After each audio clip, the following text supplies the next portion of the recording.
Hello साथीहरू, नमस्ते, स्वागत छ एकल यात्रीको एउटा अर्को ट्राभल भ्लगमा।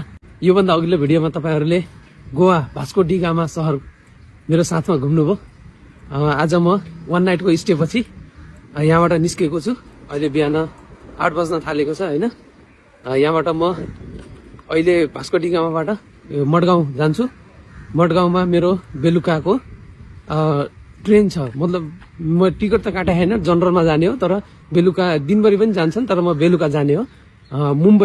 मुम्बई जाँदैछु घुम्न यहाँबाट। अब दिउँसो मडगाउँको एरियाहरू बिचहरू मजाले कभर गर्नेछु, घुम्नेछु वरपरका ठाउँहरू।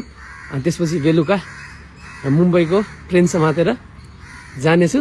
अहिले म यहाँ भास्को डी गामातिर जाँदैछु हैन, यो चोकतिर। त्यहाँनिर बस पनि छ अनि रेलवे स्टेसन पनि नजिकै छ। अनि कहाँबाट हुन्छ म्यापमा हेर्छु। अनि जुन चाँडो हुन्छ बस या ट्रेन, जुन सजिलो हुन्छ त्यसमा सर मडगाउँ जानेछु र तपाईहरुलाई बाटोको सबै जर्नीहरू देखाउनेछु।